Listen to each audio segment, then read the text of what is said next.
Supreme court recent একটা মানে observation দিয়েছে, তার একটা ব্যাকড্রপ আছে। ব্যাকড্রপ হচ্ছে আপ যখন লাস্ট ইলেকশনে প্রচুর ঘোষণা করেছিল, তখন জিজ্ঞেস করা হলো what is the source of your money. Source ছিল না। একটা দিল্লি একটা ইউটির মধ্যে পড়ে, পূর্ণ রাজ্য নয় একটা, এখানে সেখানে সোর্স বলতে পারেনি। সুতরাং এই টাকাগুলো কোত্থেকে আসবে, এক্সচেকারে কী এফেক্ট পড়বে সেগুলো বলতে পারেনি। সেম ক্ষেত্রে আমি রাজ্যের কথা, আমার ভাতা নিয়ে কোনো অসুবিধা নেই। আমি তো বরং বলি লক্ষ্মীর ভাণ্ডারে 1000 কেন, লক্ষ্মীর ভাণ্ডারে 5000 দেওয়া উচিত। একই সাথে কর্মসংস্থান করা উচিত, বাড়ির লক্ষ্মীরা যাতে কাজ পায় তার ব্যবস্থা করা উচিত। দীর্ঘ 10 বছর ধরেই মমতা ব্যানার্জি ক্ষমতা আসার পর থেকে এটা চালু হয়েছে, সেগুলোর প্রত্যেকটাই রানিং আছে। এটা বন্ধ করার কোন যুক্তি আছে? তাহলে এটা কি বন্ধ হলে ভালো হয় বলে আপনার মনে হয়? বন্ধ হলে গরিব মানুষ ছাড়বে না তো। 12,000 কোটি টাকা ভাগে কত করে পড়লো? 1000 টাকা হবে, তাহলে 5 লক্ষ টাকার কার্ড কী করে হয়? সবটাই হচ্ছে মিথ্যে কথা আর গল্প, আর কিচ্ছু নেই। যেমন কেন্দ্র তেমন রাজ্য। দিল্লির ভোট প্রচারে একগুচ্ছ প্রতিশ্রুতি দিয়েছিল আম আদমি পার্টি। সে সময় দায়ের করা এক মামলায় সুপ্রিম কোর্টের আপের প্রতি প্রশ্ন ছিল, এই প্রতিশ্রুতি পূরণে যে পরিমাণ অর্থের দরকার তার উৎস কি। এবার ভাতা রাজনীতি নিয়ে গুরুত্বপূর্ণ পর্যবেক্ষণ সুপ্রিম কোর্টের। এই রাজনীতি মানুষকে কর্মবিমুখ করে বলছে শীর্ষ আদালত। কিন্তু ভাতা দান খয়রাতির রাজনীতি গরিব প্রান্তিক মানুষকে স্বনির্ভর করে, আবার সমাজে কর্মসংস্থানও দরকার। তবে ভাতার অঙ্ক যেন লোক দেখানো না হয়, আপদে বিপদে ব্যবহার করা যায়, সুপ্রিম পর্যবেক্ষণ নিয়ে মিশ্র প্রতিক্রিয়া সহনাগরিক থেকে আইনজীবীদের।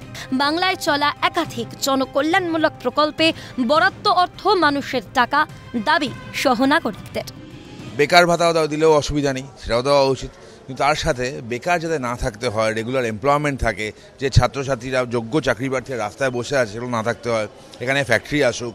সোশ্যাল বেনিফিশিয়াল স্কিমের যে মূল লক্ষ্য, যদি সেটা সেইভাবে সোশ্যাল বেনিফিশিয়াল স্কিমের দৃষ্টিতে আমরা বিষয়টাকে দেখি, তাহলে সেই টাকাটা যেন মানুষের কোনো না কোনো কাজে লাগে, একটা ফিজিবল অ্যামাউন্ট। তো যেটা করতে চাইছেন বেসিক্যালি তিনি রাজনীতি করতে চাইছেন, মানুষকে কর্মসংস্থানের দিকে বেশি করতে হবে, যাতে করে ইয়ং ছেলেমেয়েরা কাজ পায় বা তারা পশ্চিমবাংলায় নিজের পায়ে দাঁড়াতে পারে। যে যার নিজের যোগ্যতা অনুযায়ী করুক এবং তার নিজের যোগ্যতা অনুযায়ী পড়াশোনাটা করে চাকরিটা পাক, এটা হচ্ছে রাইট ট্র্যাকে যাবে জুনিয়র প্রজন্ম। এই ভাতাটা দেওয়ার জন্যে আস্তে আস্তে সামনের প্রজন্ম কিন্তু ভঙ্গুর থেকে ভঙ্গুরতর হতে চলেছে। দান খয়রাতি ভাতার রাজনীতিতে সুপ্রিম পর্যবেক্ষণ কার্যত আপত্তির সমতুল দাবি করছেন সমাজতত্ত্ববিদ থেকে আইনজীবী মহল। বন্ধ হবে কি এই রাজনীতি? সহনাগরিকদের একটি অংশ মনে করছে ভাতার ওপর দাঁড়িয়ে ভোট রাজনীতি, অপর একটি অংশ মনে করছে উন্নয়নের সমান্তরাল ভাতার রাজনীতি আখেরে মানুষের ক্ষতি করছে। স্বাধীনতার 77 বছর পরেও কেন এভাবে দান খয়রাতির রাজনীতি, প্রশ্ন সহনাগরিকদের একাংশের। না, ভাতা বন্ধ হয়ে যাবে এমন চান্স খুব কম আছে, কারণ ভাতার উপরেই তো সব ডিপেন্ড করছে, ভোটগুলো সব ডিপেন্ড করছে ভাতার উপরেই।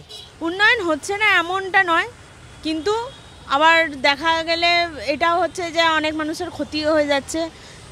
উন্নয়ন হচ্ছে আবার হচ্ছে না, দু রকমই চলছে।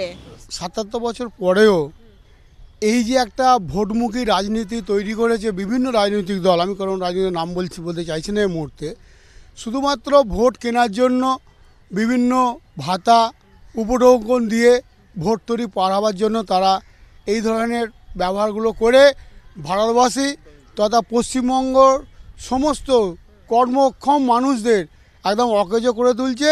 কেন্দ্রীয় সরকার বলুন বা আমার রাজ্য সরকার বলুন, আস্তে আস্তে পরজীবী করতে যাচ্ছে। ইঁদুরকে যেমন এটা খাবার দিয়ে লোভ দিয়ে নিয়ে এসে ঢাকালে বন্ধ করে দিয়ে তাকে জীবনটা মেরে দেওয়া হয়, আমাদের জেনারেশনটাকে একই রকমভাবে শেষ করে দিচ্ছে। ক্যামেরায় গোপাল তপাদার, লিসন লোধ, পুষ্পা দেবনাথ, নিখিল দাসের সঙ্গে রেশমি দাস, অভিরূপা হাজরা, অদ্রিজা ঘোষ, মফিজুল ইসলামের রিপোর্ট, ক্যালকাটা নিউজ।